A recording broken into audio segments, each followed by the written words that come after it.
Good morning students. कक्षा 10 विषय गणित और प्रश्नावली अपनी 11वीं चल रही है समरूपता। तो 11.4 का जो एक भाग है वो अपने पहले कर चुके हैं, तो आगे के क्वेश्चन अब अपने हल करते हैं।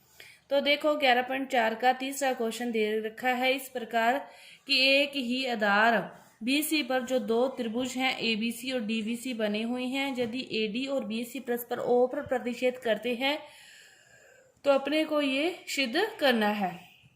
सबसे पहले किसी भी क्वेश्चन को सिद्ध करने वाले क्वेश्चनों को हल करने के लिए आप सब कुछ लिखोगे। पहले की दिया गया है, जो दिया गया है ये सारी लाइनें लिखोगे।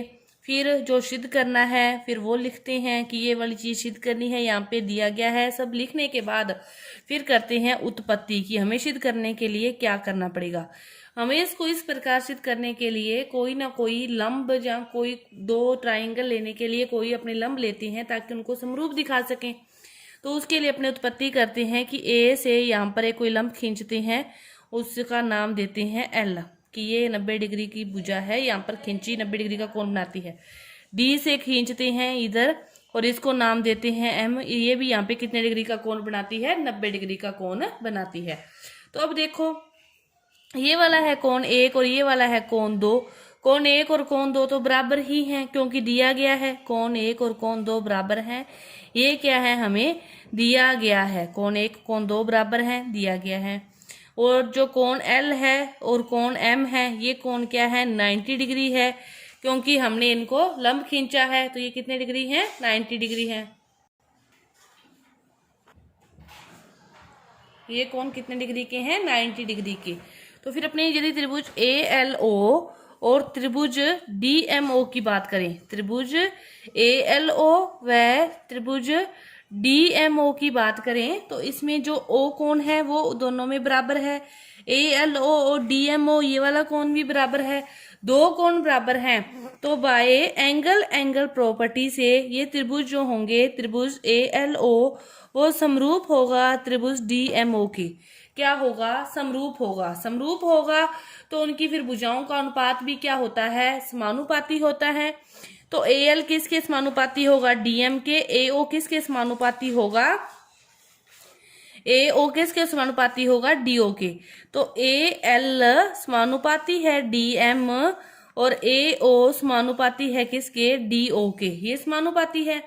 अब अपने बात करें, अब यहां तक लाके एक बार छोड़ दो, जितना आपने को चाहिए था वहां तक ले आई। अब देखो दोबारा बात करते हैं, अपने त्रिभुज लेते हैं ABC त्रिभुज और DBC, इस त्रिभुज को और इस त्रिभुज को लेते हैं। त्रिभुज ABC और त्रिभुज DBC का जो क्षेत्रफल की बात करें तो क्षेत्रफल क्या होता है, 1/2 आधार गुना ऊंचाई। तो ABC का जो ऊंचाई होगी वो तो क्या होगी, AL। आधार किसको मानो, BC को मान लो, BC को मान लो, चाहे आधार दोनों में जैसे लेंगे तो इसमें BC ले लेंगे, इसमें BC ले लेते हैं। तो BC गुना ये क्या है, AL। इसी तरह बात करें DBC की तो 1/2 आधार गुना ऊंचाई। आधार इसका भी क्या मान लिया, BC गुना इसकी ऊंचाई क्या होगी, ऊंचाई होती है लंबवत दूरी। तो जो 90 डिग्री का कोण बना है तो 90 डिग्री का कोण कौन बना रहा है, इसमें DM बना रहा है। तो 1/2 से 1/2 कट गया, BC से BC कट गया। तो त्रिभुज ABC और त्रिभुज DBC किसके बराबर है, AL/DM के। तो AL/DM किसके बराबर है, इसको इक्वेशन 1 दे दो तो अपने लिख सकते हैं इक्वेशन 1 से। जो AL है और DM है वो किसके बराबर हैं कि त्रिभुज ABC और त्रिभुज DBC का जो क्षेत्रफल है फिर वो किसके बराबर आएगा, AO/DO के। और अपने को प्रूव भी क्या करना था, यही करना था। ये इसका क्षेत्रफल का सूत्र है ना, तो यहाँ पे लिख सकते हो का क्षेत्रफल, यहाँ पे भी ये चलता आएगा। तो ये आपका जो प्रूव करना था वो क्या हो गया, प्रूव्ड हो गया। ये था आपका तीसरा क्वेश्चन, ये था आपका तीसरा क्वेश्चन। इसके बाद देखते हैं चौथा क्वेश्चन। चौथा क्वेश्चन क्या दे रखा है हमें कि इस प्रकार, इसमें भी 3-4 पार्ट दे रखे हैं, अपने 1 बाई 1 हल करते हैं। तो पहले पहला पार्ट देखते हैं। पहला पार्ट क्या दे रखा है कि AD और DB की भुजाओं का अनुपात क्या दे रखा है, 2:3 दे रखा है। और क्या दे रखा है, जो D ही है वो समांतर है BC के। अपने पहले चित्र बनाते हैं कि ये कोई त्रिभुज है ABC, BC के समांतर क्या है, DE है। BC के समांतर DE है। अपने को ये दे रखा है और अपने से क्या पूछा है, त्रिभुज ADE का क्षेत्रफल का और त्रिभुज ABC के क्षेत्रफल का, इसका भी क्षेत्रफल और इसके भी क्षेत्रफल का अपने से अनुपात पूछा है। तो अपने को क्षेत्रफल का अनुपात ज्ञात करने के लिए भुजाओं की आवश्यकता पड़ती है। तो त्रिभुज ADE, इसमें तो AD का अनुपात अपने को पता है, लेकिन AB का पता चल जाए तो अपने को फिर अनुपात आ जाएगा क्षेत्रफलों का। तो AB का अनुपात निकालने के लिए अपने क्या करेंगे, देखो क्या करते हैं। अपने को क्या दे रखा है कि AD/DB दे रखा है 2:3। पहले इनका क्या कर दो, उल्टा कर दो, इसको लिख दो DB/AD इक्वल टू है 3/2। 3/2। फिर क्या करो, दोनों side y adding 1 both side, adding 1 करेंगे, बोथ साइड करेंगे तो क्या है, जा DB/AD दोनों साइड क्या करना है, 1 जोड़ना है, तो 1 जोड़ दिया। अब क्या करना है, LCM लेंगे तो यहाँ पे AD आ जाएगा।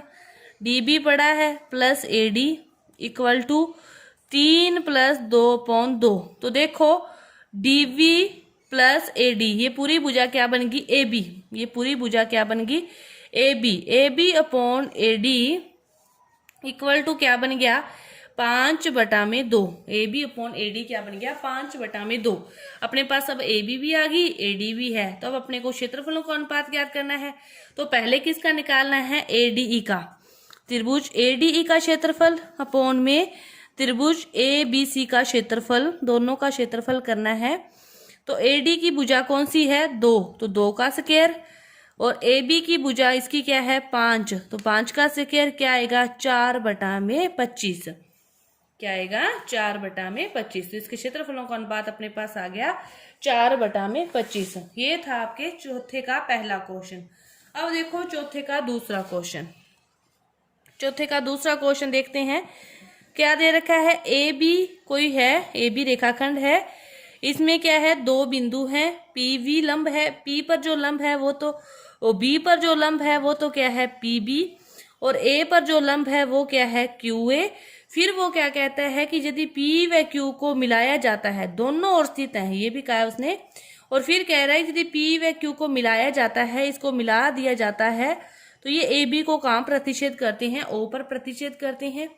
आपको PO का मान दे रखा है 5 सेंटीमीटर, QO का 7 सेंटीमीटर, और त्रिभुज POB का क्षेत्रफल दे रखा है 150, और इसका क्षेत्रफल पूछा है। तो कुछ भी नहीं है ना इसमें। देखो अपने को पता है कि त्रिभुज AO का क्षेत्रफल अपॉन त्रिभुज POB का जो क्षेत्रफल होगा वो बराबर होगा QO का और PO का, दोनों के स्क्वायर के बराबर होगा। अपने को AOB का तो निकालना है, इसको तो x मान लिया, इसका कितना है 150। क्यू भुजा है 7 और इसकी भुजा है 5। x की वैल्यू निकालनी है, x पड़ा है इधर ही, x की वैल्यू x इधर ही पड़ा है। 7 को 7 से किया 49, 5 5 है 25, यहाँ पे आ गया 150। 5 5 है 25, 5 3 15, 0 5 6 है 30। क्या आया 49 गुना 6। इसको 6 से गुना कर दोगे तो आपके पास आपका क्षेत्रफल है वो आ जाएगा। ये था आपका दूसरा क्वेश्चन। इसके बाद देखो तीसरा क्वेश्चन, कुछ नहीं है इसमें भी, बिल्कुल ही सेम दे रखा है कि आप त्रिभुज लो ACE बड़े वाला पूरा, और दूसरा ये छोटे वाला, दूसरा त्रिभुज ले लो BCD, दोनों त्रिभुज ले लिए, एक त्रिभुज एक। इसमें देखो ACE और BCD दोनों में C कोण तो क्या है, उभयनिष्ठ है। आप क्या करोगे कि जो कोण है ACE इक्वल टू कोण है BCD, ये तो क्या है, उभयनिष्ठ है। क्या है, उभयनिष्ठ है। उसके बाद जो कोण B है और A है ये 50-50 है, तो कोण EAC और कोण DBC दोनों क्या है, 50 डिग्री है। क्यों 50 है, क्योंकि दिया है, क्या है, दिया है, दोनों 50 है। तो फिर बाय एंगल प्रॉपर्टी से जो त्रिभुज है ACE समरूप होगा त्रिभुज BCD के, समरूप होगा। तो फिर भुजाओं का अनुपात क्या होगा, समान जो भुजाएं होंगी उनका अनुपात समान होगा। तो अब देखो अपने करते हैं, जो ए ई का अनुपात होगा वो किससे होगा, बी डी से, इसका अनुपात बी डी से, तो फिर इसका ए सी का अनुपात बी सी से, ए सी का अनुपात बी सी से। तो ए ई भुजा कितनी है, देखो ए ई भुजा ए, बी डी कितनी है एक्स, ए सी भुजा को क्या लिख सकते हैं, बी प्लस सी, और बी सी भुजा क्या है, सी है, बी सी भुजा क्या है, सी है। अब अपने को एक्स की वैल्यू निकालनी है, उल्टा कर दो इसको, तो क्या लिख सकते हैं, एक्स अपॉन ए सी बी प्लस सी। एक्स की वैल्यू निकालनी है, एक्स इधर ही है, ए तिरछा गुना हो जाएगा, तो ए सी अपॉन बी प्लस सी। अपने पास जो एक्स की वैल्यू आएगी वो क्या आएगी, ये इस प्रकार आएगी। तो आपका ये तीसरा और जो चौथा क्वेश्चन है ये पूरा हुआ, और आगे के जो क्वेश्चन है वो अपने अगली वीडियो में करेंगे। धन्यवाद।